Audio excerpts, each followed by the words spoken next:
ஒவ்வொரு மாதமும் 1 கோடிக்கும் அதிகமான பார்வையாளர்களை சென்று சேரும் பேசு தமிழா பேசு சேனலில் உங்கள் நிறுவனத்தை விளம்பரப்படுத்த வேண்டுமா? திரையில் தெரியும் எண்ணை இப்போதே தொடர்பு கொள்ளுங்கள். ஆன்டிக்ஸ் கிளாக்ஸ் எனப்படும் மிக பழமையான கடிகாரங்கள் நம்முடைய அலுவலகத்தில் சிறப்பு தள்ளுபடியில் விற்பனைக்கு உள்ளது. தொடர்பு கொள்ள வேண்டிய தொலைபேசி எண் 9629304208. நட்டண்ணே தம்பி வணக்கம். வணக்கம். அதாவது நீ இதுக்கு முன்னாடி நம்ம ஒரு 2 நாளைக்கு முன்னாடி ஒரு ஷோ பண்ணோம்ல, ஆமா, அதுல இப்படித்தான் என்ன நட்டனேன்னு ஆரம்பிச்ச. அதுல ஒருத்தவங்க சொல்றாங்க, என்னப்பா இது ஆரம்பமே நட்டனேன்னு ஆரம்பிக்கிற, லாபம்னேன்னு ஆரம்பிக்கணும். அதாவது நட்டமா லாபமா. நம்ம திருவருள் தம்பியோட ஃபேனா இருப்பாருன்னு நினைக்கிறேன். ஆமா, அவரோட ரத்தம் ஒட்டிக்கிச்சுக்கணும். அதனால அப்படி கமெண்ட் பண்ணிருக்காங்க. இனிமே நட்டனேன்னு ஆரம்பிக்காத, லாபம்னு ஆரம்பிச்சிரும். நம்ம பிரதமர் அவர்கள் இலங்கைக்கு போயிருக்காருல, அதுவுமே நமக்கு ஒரு லாபமா தான் இருக்கும் அப்படின்னு சொல்லிட்டு நினைக்கிறேன்.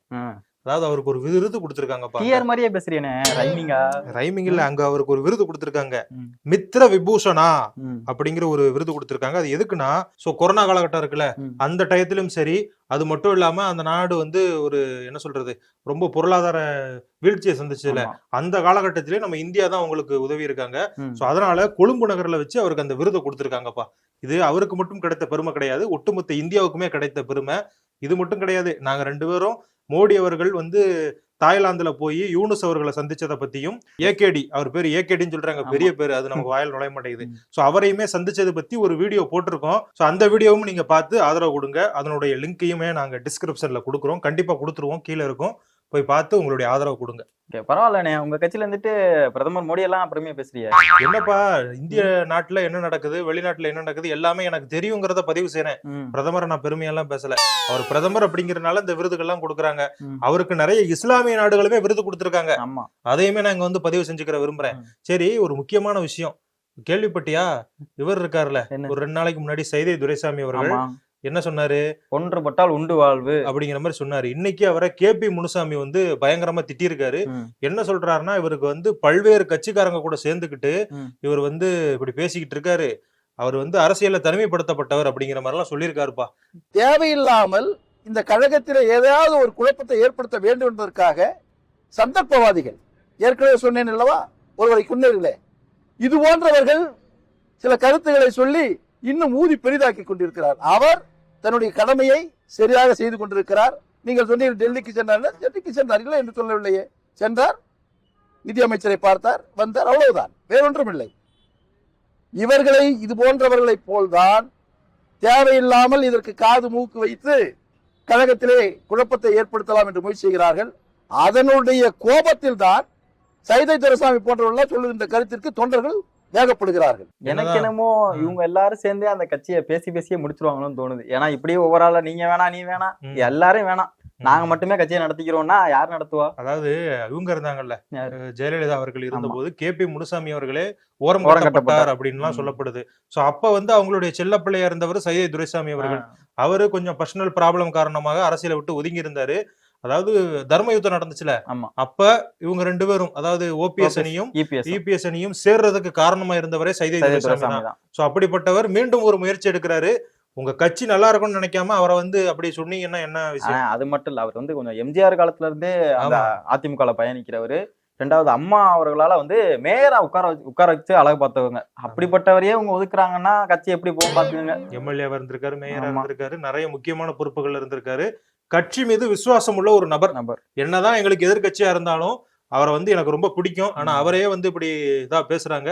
சரி, நமக்கு எதுக்கு அவங்களுடைய அரசியல்? நம்ம கட்சியிலேயே 1008 பிரச்சனை இருக்கு. இன்னொரு விஷயம் கேள்விப்பட்டீங்களா? என்ன விஷயம்? ரைடு எல்லாம் வந்திருக்காங்களாமே. அது ஆமாப்பா, ரைடுங்கிறது இந்த ஒன்றிய அரசு தேர்தல் காலகட்டத்துல பண்றது தானே, அது பண்ணிக்கிட்டு இருக்காங்க, அவ்வளவுதான். 15 இடத்துக்கு மேல அந்த தாது மணல் கொள்ளை நடந்திருக்குல்ல, அந்த இடத்துக்கு எல்லாம் ரைடு போயிருக்காங்க. பார்த்து எல்லாம் உங்க கட்சிக்காரங்களா தான் இருக்க போகுது. அப்படிலாம் இருக்காதுப்பா.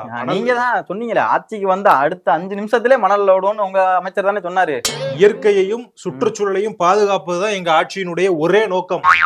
உங்க ஆட்சி? எங்க ஆட்சி கன்னியாகுமரி பக்கம் எல்லாம் மலையை காணான்னு சொல்லிட்டுறாங்க. அது வந்து கேரளாக்காரங்களை செய்யற சதி. அதை வந்து நாங்க தடுத்து நிறுத்திட்டோம். நீ வந்து ஏன்பா இப்படி சண்டை இழுத்து விட்டுக்கிட்டு இருக்க? இன்னொரு முக்கியமான விஷயம் தெரியுமா? மார்க்சிஸ்ட் கம்யூனிஸ்ட் மாநாடு நடந்துகிட்டு இருக்குல்ல, அதுல வந்து நிறைய நடிகர்கள் பங்கேற்கிறாங்க தம்பி. ஆமா நான் கூட கேள்விப்பட்டேன். வெற்றிமாறன், சமுத்திரக்கனி, விஜய் சேதுபதி, அது மட்டும் இல்லாம இவரு தாசா ஞானவேல் ஜெய்பீம் படத்தை எடுத்தாருல அவரு, அதே போல இவரு மாரி செல்வராஜ் எல்லாம் பங்கேற்க இருக்கிறதா தெரிய வருது. பாரு இவங்க வந்து நாங்க வந்து கலை, எங்களை வந்து கட்சி எல்லாம் பாக்காதீங்க, நாங்க மக்களுக்கான பொதுவான படங்கள் எடுக்கிறோம் அப்படிங்கிறாங்க. ஒரு கட்சி சார்புல நடைபெற மீட்டிங்ல ஏன் போய் கலந்துக்கிறீங்க? சும்மா சொல்லிக்கிற வேண்டியதான். கட்சி சாராதவங்க நீங்க கூட தான் சொல்லுவீங்க மதச்சார்பற்ற கட்சின்னு. மதச்சார்பற்ற கட்சியா நீங்க? ஆமாப்பா, நாங்க எல்லா மதத்துக்கும் ஆதரவா தானே செயல்படுறோம். இன்னொரு முக்கியமான விஷயம், அந்த மார்க்சிஸ்ட் கம்யூனிஸ்ட் மாநாட்டுல இந்த கம்யூனிஸ்டுகள் எல்லாம் இருக்காங்கல்ல, அவங்க வந்து வங்கதேசத்துல எத்தனை இந்துக்கள் கொல்லப்பட்டாங்க, அப்ப ஏதாவது குரல் கொடுத்தாங்களா? இங்க இந்த மாநாட்டின் பொழுது பாலஸ்தீனுக்கு ஆதரவாக பாலஸ்தீனத்துல தயாரிக்கப்பட்ட துண்டுன்னு நினைக்கிறேன், துண்டோ சால்வையோ அதை போட்டுக்கிட்டு அவங்களுக்கு ஆதரவு தெரிவிக்கிற மாதிரி இருந்திருக்காங்கப்பா. இந்துக்கள்னா ஒரு நியாயம், மற்ற மதத்தினர்னா ஒரு நியாயமா அப்படின்னு பாஜக காரங்க கேள்வி எழுப்பிக்கிட்டு இருக்காங்க. இந்த கேள்விக்கு நானும் என்னுடைய ஆதரவை கொடுக்குறேன். அதாவது எல்லா மதத்தையும் பொதுவா பாருங்க, அதுதான் எங்களுடைய அது. பரவாயில்ல, உங்க கட்சியில இருந்து இந்த மாதிரி ஒரு குரல்லாம் வர்றது பெரிய அதிசயம் தானே. எங்க தலைவர்கள் எல்லாம் சொல்ல மாட்டாங்க, நாங்க தான் சொல்லுவோம். எங்களை மாதிரி தொண்டர்கள் வந்து பொதுவா இருப்போம். தலைவர்களுக்கு அவங்களுக்கு சில கட்டாயங்கள் இருக்கும்ல, அதனால அப்படி பண்ணிக்கிட்டு இருக்காங்க. இல்ல ஓட்டு விழுகாது, வேற ஒண்ணும் இல்ல. அப்புறம் அது உண்மைதானே. சரி, நானே பேசிக்கிட்டு இருக்கேன், நீ ஏதாவது என்ன குறை சொல்ற மாதிரி செய்தி வச்சிருப்பேன்னு பாக்குறேன், சொல்லவே மாட்டேன். அடுத்து வந்து நம்ம நீட் தேர்வு இருக்குல்லண்ணே, ஆமா, அது ரத்து பண்றதுக்காக இங்க இருந்து சட்டமன்றத்துல மசோதாலாம் நிறைவேற்றி அனுப்பியிருக்காங்க. சரி, அதெல்லாம் ஒண்ணும் கிடையாது, நீட் தேர்வு ரத்துலாம் கிடையாது, போங்கன்னு சொல்லிட்டு மசோதாலாம் எதுவும் ஒப்புதல்லாம் அளிக்க முடியாதுன்னு அனுப்பிச்சு விட்டாங்க பிரசிடென்ட். எப்பா கடந்த 7-8 வருஷமா இதான் நடந்துகிட்டு இருக்கு. அதிமுக ஆட்சியா இருந்தாலும் சரி, திமுக ஆட்சியா இருந்தாலும் சரி. நாங்க ஆட்சிக்கு வந்த அடுத்த நொடியே ரத்து பண்ணிடுவோம். நீங்களே என்னாச்சு, ரகசியம்லாம் ஏதாவது இருக்குன்னு நீங்க எதுவும் இருக்கா? அந்த ரகசியத்தை ரகசியமாவே வச்சிருக்கிறவரதான் அது ரகசியம். ரகசியத்தை வெளியே சொல்லிட்டு எப்படி ரகசியமாகும்? ஒண்ணு இல்ல, அதான் ரகசியம். அதுதான் ரகசியம். எதுவுமே இல்ல, இங்க இருந்துதான் சொல்லிருப்பீங்கல்ல. சரி, உனக்கு என்ன அந்த ரகசியம் தெரியுமா? ரகசியம் தெரியும்னா வேண்டாம், நான் என் வாயால சொல்ல விரும்பல. இன்னொரு முக்கியமான செய்தி உனக்கு சொல்லணும் தம்பி. சொல்லுங்க. அதாவது தமிழ்நாடு 9.69 விழுக்காடு வளர்ச்சியோட இந்தியாவிலேயே மிக அதிக விகித வளர்ச்சியை பதிவு செஞ்சிருக்குப்பா. பாலின சமத்துவம், அனைத்து பகுதிகளுக்கும் சமமான வளர்ச்சி என அனைவரும் உள்ளடக்கிய வளர்ச்சியில் தொடர்ந்து கவனம் செலுத்தி இந்த சாதனையை நாம் எட்டியுள்ளோம் அப்படின்னு முதல்வர் அவர்கள் பெருவிதமா பேசியிருக்காரு தலைவர். ஆமா, இந்தியாவில வேற எந்த மாநிலமும் கிடையாது இவ்வளவு பெரிய வளர்ச்சி. எக்ஸ்ட்ரா ஒன்னையும் சேர்த்துக்கங்க, கடன் வாங்குறதே நாங்க தான் ஃபர்ஸ்ட், கடன்லாம் கிடையாது, நாங்க தான் ஃபர்ஸ்ட். சொல்லுங்க, இதெல்லாம் சொல்லக்கூடாதுப்பா. எது வந்து பெருமையப்படுறதோ அதை மட்டும் சொல்லணும். இல்ல, ஏன்னா இங்க அருண் ஐபிஎஸ் இருக்காருல்ல கமிஷனரா, இங்க ஹரியானால போயிட்டு 43வது அகில இந்திய குதிரையேற்றம் சொல்லிட்டு ஒரு விழா நடந்திருக்கு. அங்க போய் பேசியிருக்காரு, தமிழ்நாடு தான் இருக்கிற சட்ட ஒழுங்குகளே வந்து ரொம்ப சிறப்பா செயல்படுது அப்படின்னு. சிறப்பா தான் செயல்படுது. நேத்து கூட வீடு புந்தெல்லாம் கொள்ளையடிச்சு போனாங்க சைன பரிசு. இதுக்கெல்லாம் காரணம் என்னன்னா மத்திய அரசு நமக்கு நிதி கொடுக்க மாட்டேங்குதுப்பா. சட்ட ஒழுங்கு சரி பண்றதுக்கு எல்லாத்துக்குமே நிதி இருந்தா தானே செயல்பட முடியும். ஆனா இந்த நிதி தரலன்னு கதையை கட்டிட்டு இருக்கீங்க. ஆனா மத்திய அரசு என்ன பண்ணிருக்குன்னா மொத்தமா 5000 கோடி கொடுத்திருக்காங்க. அது போக இப்ப 522 கோடி எக்ஸ்ட்ராவே கொடுத்திருக்காங்க. கூடுதல் நிதி ஒதுக்கி இருக்காங்க. கேட்டா நிதி தரலன்றது உங்ககிட்ட இருந்துதான் மக்கள்கிட்ட நிதி போகல எனக்கு தெரிஞ்சு. சரிப்பா, இதெல்லாம் விடு, நீ இந்த மாதிரி என்ன குறை சொல்ற. நான் ஒரு முக்கியமான செய்தி பத்தி பேச போறேன். அண்ணாமலை அவர்களுக்கு என்ன இது, நாளைக்கு ரிசல்ட் தெரியும் சொல்றாங்களே, ஏப்ரல் 6ஆம் தேதி. ஏப்ரல் 6 நாளைக்கு தானே. ஏப்ரல் 6ஆம் தேதி பிரதமர் நரேந்திர மோடி அவர்கள் தமிழகத்துக்கு வர இருக்காரு. குறிப்பா ராமநாதபுரத்துக்கு வர்றாரு. அவர் வந்ததுக்கு அப்புறமா ஒரு மிகப்பெரிய அனௌன்ஸ்மெண்ட் இருக்கு. ஏற்கனவே டிடிவி தினகரன், ஓ பன்னீர்செல்வம் இவங்க எல்லாம் சந்திக்க அனுமதி கொடுத்தாச்சு, இபிஎஸ் பத்தி இன்னும் தெரிய வரல அப்படின்னு எல்லாம் சொல்றாங்க. அண்ணாமலை அவர்களை என்ன, அது மட்டும் சொல்லு. எல்லாம் நல்ல செய்தியா தான் வரும்னு எல்லாருக்கும் எதிர்பார்க்கப்படுது. ஏன்னா ரொம்ப சஸ்பென்ஸான கட்சினா நம்ம பாஜக தான். எல்லா இடத்துலயுமே ஒரு ட்விஸ்ட் வைப்பாங்க. நம்ம ராஜஸ்தானா இருக்கட்டும், ராஜஸ்தான்ல எல்லாம் பாத்தீங்கன்னா வசுந்தரா ராஜே அவர்கள் தான் வந்து சொன்னாங்க. கடைசியில பார்த்தா அங்க ஒரு ட்விஸ்ட். அதே மாதிரி இங்கேயும் தமிழ்நாட்டுல ஒரு ட்விஸ்ட் இருக்கும். அப்படியே இருந்தாலும் தலைவர் மாற்றப்பட்டாலும் தலைவர் வந்து இங்கதான் இருப்பாரு.